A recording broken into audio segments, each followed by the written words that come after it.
Hello friends, in the last video we had discussed about basics of gravitation. In this video we will discuss that about the Kepler's law. Friends हमने पिछले lecture में discuss किया था कि अर्थ अपना revolution सन के इर्द गिर्द घूमता है या फिर moon revolves around the earth. पर मून को जब रिवॉल्व करता है हमारे अर्थ के इर्द गिर्द, दैट टाइम अर्थ कुछ तो ग्रेविटेशनल फोर्स उसको दे रहा है जिसके कारण वो हमारे अर्थ की रिवॉल्व घूम रहा है। बट अगेन क्वेश्चन रिवॉल्व्स, यहाँ पर मैंने एक क्वेश्चन लिखा है कि why there is the need of Kepler's law. Kepler's law की ज़रूरत ही क्यों पड़ी? जैसे अर्थ जब इर्द गिर्द घूमता है सन के, तो वही सेम केपलर्स लॉ की उस समय हमको ज़रूरत पड़ती है। केपलर्स लॉ का नीड क्या है कि जैसे सन और अर्थ इनका रिवॉल्यूशन जब होता रहता है, जब अर्थ रिवॉल्व करती है सन के ऑर्बिट में, तब केपलर्स लॉ की हमको ज़रूरत पड़ी है एंड इसलिए केपलर्स लॉ एक्सप्लेन किया गया है। ये एक तो बेसिक कहानी है कि केपलर्स ने ये लॉ डिस्कवर नहीं किया था। This law was discovered by Tycho Brahe, पर जैसा कि उनके नीचे केपलर्स काम करते थे, इसलिए ये सारा का सारा जो कंट्रीब्यूशन जो दिया गया था टाइको ब्राहे द्वारा, वो मिल गया केपलर को। एंड केपलर्स, इसलिए आज हम केपलर्स के बारे में ज़्यादा पढ़ते हैं as compare to Tycho Brahe.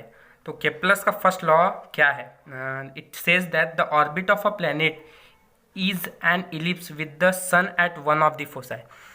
मतलब क्या कि एक अर्थ की प्लैनेट की जो ऑर्बिट रहती है वो इलिप्स में रहती है अराउंड द सन। मतलब इसमें ये कह सकते हैं कि फर्स्ट लॉ क्या कहता है कि अर्थ की ऑर्बिट क्या है? इलिप्स। ऐसी हम देख सकते हैं डायग्राम में कि ये इलिप्स ऑर्बिट घूमता है, इलिप्टिकल शेप है इसका। तो फर्स्ट लॉ यही कहता है सिर्फ कि सन के इर्द गिर्द हमारा अर्थ इलिप्स शेप में घूमता है। Okay, this is first law, easily explain किया है उन्होंने। And this is very important, एक बार बोर्ड में पूछ चुके हैं ये क्वेश्चन 3 मार्क्स के लिए, इसलिए very important question. Kepler second law क्या है कि planet and the sun sweeps equal area in equal interval of time. अगर इधर से इधर जाने के लिए जितना एरिया इसने कवर किया है, जितना उसने कवर किया है और जितना उसको टाइम लगा है, सेम डिस्टेंस इधर से इधर जाने के लिए या फिर इतना एरिया कवर करने के लिए भी उसको इतना ही टाइम लगेगा जितना इधर से इधर जाने के लिए लगा था। Means this distance and this distance are equal. We can say that AB is equals to CD. This is the second law which is said by Kepler.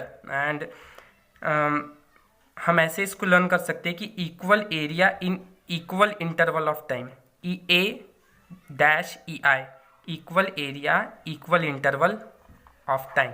Okay, Kepler's का second law. Then what Kepler's third law क्या है? Kepler's का third law very simple, that T square is directly proportional to R cube. पूरे sentence में यही कहा गया है। क्या कहा गया है कि टी स्क्वेयर जो है ये directly proportional to R cube है। The square of its period of revolution, the square of capital D से हम पीरियड बताते हैं।